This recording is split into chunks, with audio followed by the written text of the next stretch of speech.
history is full of firsts. It's one small step for man, one giant leap for mankind. Many of those firsts shaped our way of life. For 70 years, KPRC Channel 2 has been proud to be pioneers in shaping television and Houston history. In a state the size of Texas, everyone can enjoy Causing the storms Thursday.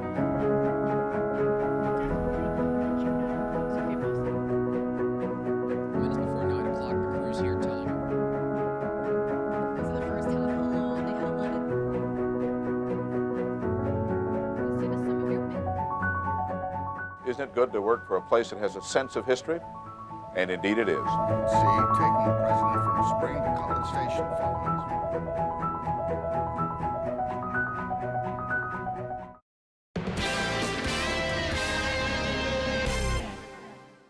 If you have something you'd like Channel 2 Investigates to check out, call the tip line at 713-223-TIPS or email investigates@click2houston.com.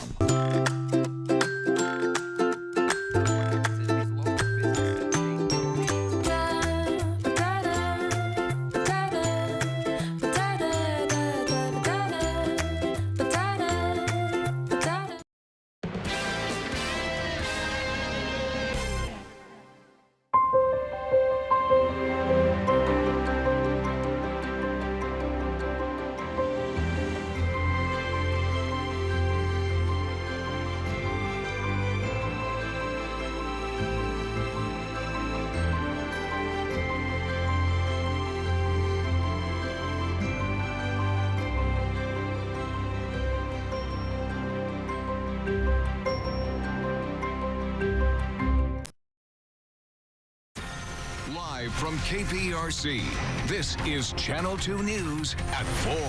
Now, 4 breaking developments in the murder-suicide involving a husband and his wife and child in Sugar Land. What police say he did to another family member before taking his own life. And the Astros say sorry for the sign-stealing scandal. I want to say again how sorry our team is for what happened. It's not what we want to portray as an organization. The team's apology ahead of spring training and how they handled the scandal. The national spotlight today on the Astros as they made their first statements as a team regarding the scandal that involved the team's World Series championship season. Thank you for joining us this afternoon. I'm Christine Noel. I'm Keith Garvin, the team speaking this morning in West Palm Beach, Florida. We have live team coverage both here and in West Palm Beach. Let's begin with our sports director, Randy McElvoy, who is live where the team held their news conference this morning. Randy. Hey, Christine and Keith, this opening day of spring training, anything but ordinary. While pitchers and catchers eventually took to the practice field, today's focus was about the players finally stepping up and ending their silence. They hadn't spoken about this Major League Baseball investigation throughout the entire offseason. Roll some of the video now. I'll tell you what, this complex here in West Palm Beach was packed with media early this morning, well ahead of the team's news conference. A news conference attended by owner Jim Crane, manager Dusty Baker, along with Alex Bregman and Jose Altuve, who both made statements on behalf of the team. Last month, Major League Baseball came down hard on the Astros, singling them out for their role in the illegal sign stealing in 2017, which also carried over to parts of the 2018 season. The players had remained silent until today, when they admitted their mistakes. Obviously, it's not somewhere we want to be coming into the season. We got to take responsibility for our actions. And last night, the energy in that room was great. Everyone was remorseful, and you know, a lot of guys are ready to move forward, and everyone learned from what happened, and we hope to How would you describe prove that. Yeah, that was the guy speaking inside the clubhouse this morning after that news conference. It was clear today these players truly know they went down the wrong path, even with the signs from A.J. Hinch, who was banging the monitors inside the dugout, wanting it to stop. They chose not to. It could have ended right there. Now they want to turn the page. They've got to win back the respect of the fans nationally and, of course, their counterparts throughout Major League Baseball, who still have a big problem over what the Astros did during this sign-stealing scandal. And that's going to take a little while to earn that respect back. That's the latest for now from West Palm Beach with the Astros. Randy McElvoy, KPRC Channel 2 Sports. All right, Randy, thank you. There have been comments and questions on social media about how the Astros handled today's apology. Channel 2's Bill Barajas continues our coverage live from Minute Maid Park. Bill, you spoke with someone who could critique the team's comments today. Well, this isn't the first time the Astros have had to address the sign-stealing scandal. Not everyone felt like the Astros were remorseful or sorry during this morning's press conference. So we spoke to a crisis management expert about what they could have done differently. Last month, when MLB announced the sign-stealing scandal has been well documented. This morning's press conference brought about obvious questions for everyone in the organization. Chris Jones is the senior vice president of Pierpont, a company that specializes in public relations and crisis management. He says this season will be tough. Like it or not, the Astros will be questioned throughout the year. Organizationally, there is going to be sort of a set of messages that they've agreed on, they want to convey. Hometown fans have mostly stayed loyal, but outside of Houston, the Astros are seen as cheaters and liars. It's going to take a while to work through that. But again, you're not really starting from an unbiased audience that wants to hear what you say and then is going to make a decision. I think you have to just be very, very consistent. One of the comments drawing the most attention was owner Jim Crane's remarks about the 2017 championship. He said, quote, "Our opinion is this didn't impact the game. We had a good team, we won the World Series, and we'll leave it at that." What you don't want to do is sort of get that victim mentality. It's us against the world, you know, other people do this. That's not helpful. And so, you know, regardless of what else you might see going on or believe is going on, you want to acknowledge and own your role. The players were briefed during the same press conference. Jose Altuve and Alex Bregman seem to give more sincere responses, though, along with the rest of the team inside the clubhouse. Jones says being transparent is key. Winning also helps. A lot of motivation to go out there and say, hey, we're playing the game the right way. We're doing everything right. We're winners. You know, that's gonna help a lot, too. And again, this is just something the Astros will have to get used to, answering questions, especially on the road. Coming up at 6, we'll take a look at the image of the city of Houston and if this is having any sort of effect on it. Live from Minute Maid Park, Bill Barajas, KPRC, Channel 2 News. All right, Bill, thank you. And today's Click to Vote question is about the Astros sign-stealing scandal and today's news conference. Did the Astros help or hurt themselves with today's apology? Vote now. We'll have the final results coming up in our newscast at 5 o'clock. Coming up in the next half hour, we'll take a look at how fans are reacting to today's news conference on social media. And then at 5, what fans around the league are saying. And you can watch the full news conference on click2houston.com. You'll find the story on our homepage. Breaking developments in the death of a family from Sugar Land. Police now confirming the death of a mother, her son, and a father is a double murder-suicide. Sugar Land police also revealing another victim in the case, Richard Logan's adult daughter. Police believe Richard Logan shot and killed his wife, Diana, and their son, Aaron, in their home in Sugar Land. From there, they say he drove to San Marcos, where he physically assaulted his adult daughter before committing suicide. Police are testing to see if the gun that was found in San Marcos is the same one used in Sugar Land. New developments now in a story first brought to you 24 hours ago. A man convicted of drug charges years ago could be declared innocent now. His charges stemmed from an investigation that involved former HPD officer Gerald Goins, one of the former officers linked to the deadly botched Harding Street raid. Channel 2 senior reporter Phil Archer is live downtown with the hearing that was held today. Phil. Yeah, a district judge now recommending that defendant convicted on drug charges through Goins' allegedly perjured testimony be declared innocent. Both the judge and prosecutors calling his conviction a miscarriage of justice. Judge Kelly Johnson announced she'll recommend Stephen Mallett be declared actually innocent at the request of Mallett's attorney and the DA. This appears so egregious on its face. It's a miscarriage of justice, and most of all, I think it causes a breakdown in the confidence in our American justice system. Mallett and his brother Otis were arrested in 2008 by former HPD narcotics officer Gerald Goins. They were convicted largely on Goins' testimony, but prosecutors now say Goins manufactured evidence and lied on the witness stand. The evidence was solely dependent on the testimony of Gerald Goins, who's now taken the fifth to prevent incriminating himself in questions about these two cases. Mallett said little as he left the courtroom today. All I do very glad it's over with, that's all. His brother Otis served 2 years in prison for intent to deliver cocaine. He was declared innocent at an earlier hearing. Stephen Mallett served 10 months in state jail after confessing to the same crime. He pled guilty because he had been in jail for 10 months, and they were offering him a deal basically for time served. They said, you can get out if you plead guilty, so he pled guilty. The brothers were convicted more than a decade before Goins was charged with murder and federal civil rights violations after leading last year's Harding Street drug raid that left 2 homeowners dead and 5 officers injured.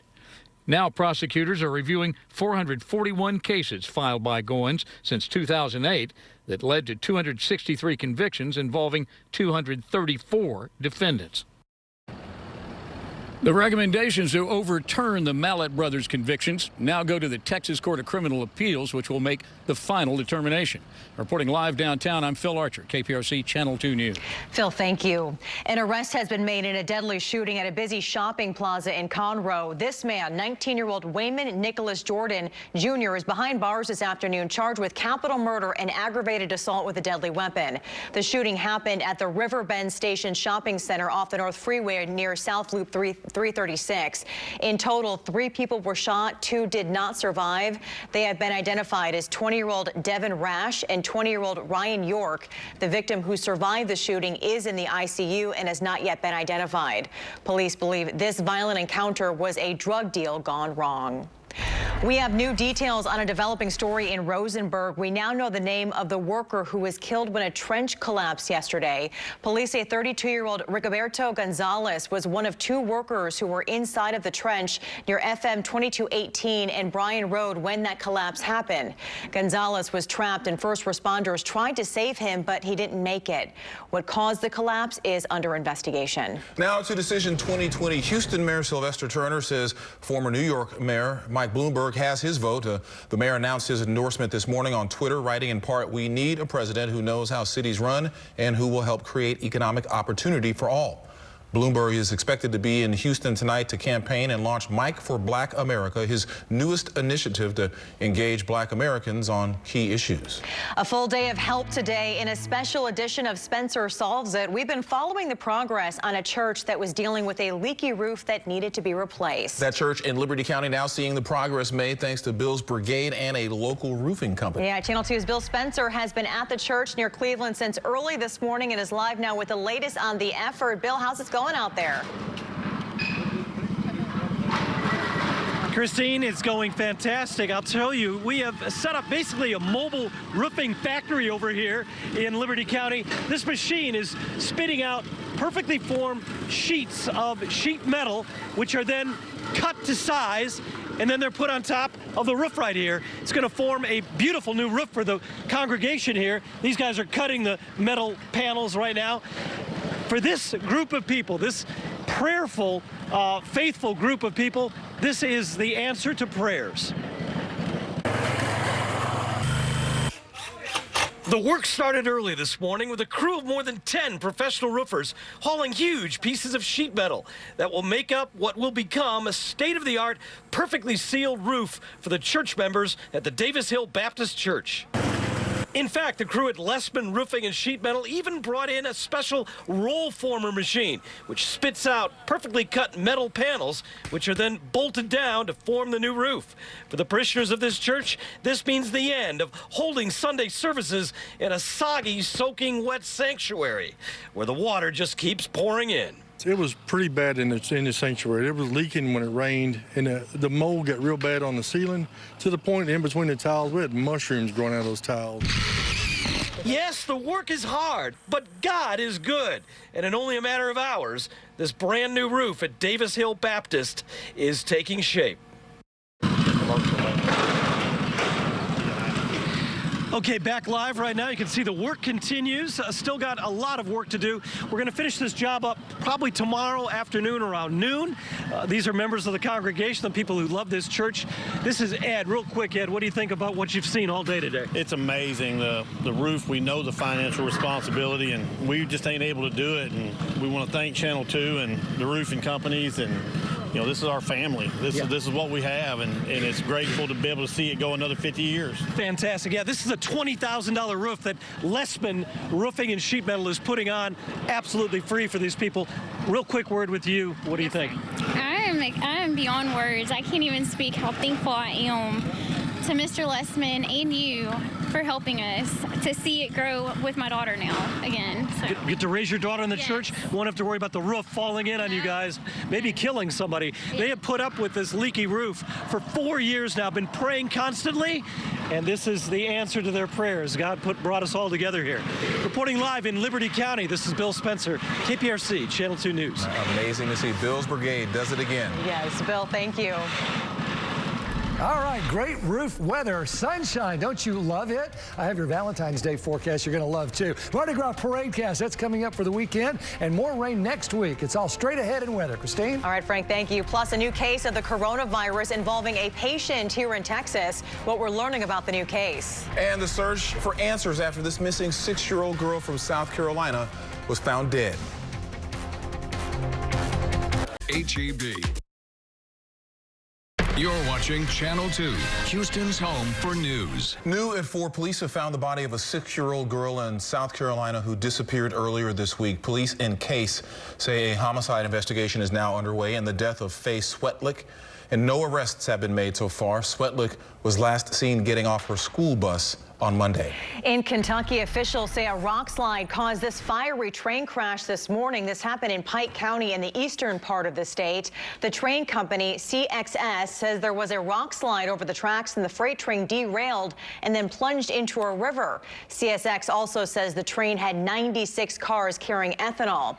At the time this video was taken, the crew members were still in the water, but a county official says that both people have made it to safely to shore. Oh, very good news. You don't hear a lot about rock slides in Kentucky. Well, they've had so much rain. You know, that rain yesterday was all the way from Alabama and Mississippi clear to Ohio. Yeah, they were under flood. I don't remember if you remember the red boxes. Yes. They were all in Kentucky. Okay. Wow. Which was flood warning. So it stands to reason. But you're right. You don't hear a lot about that. Don't hear a lot about the sun around here, but finally. Not the last few days at least. Finally. I know. This is a great shot. I love clouds, and look at those. Beautiful. A little bit for everybody, right? It's been very nice. Beautiful sunrise. Crazy start to what promises to be a beautiful day, and it's a beautiful day. I hope you've had a chance to enjoy it. Right now, 58, northeast winds at 9, a little jacket weather out there for sure. Galveston right now, look at that. I'm surprised I'm not seeing anybody out there. It's a great walk on the beach with the jacket weather, that's for sure. 55 degrees, little north wind. It's a bit breezy. Galveston weekend, big Mardi Gras weekend, and these are just some of the parades. The funky Uptown Umbrella Brigade Friday, the Zany Golf Cart, and Aquarius parades, those are Saturday. The Gambrinus parade, that's Saturday night. 2 Fiesta Gras parades on Sunday. So go and search the website and you will see plenty of goings on. Just be careful. Temperatures right now in the 50s everywhere you look.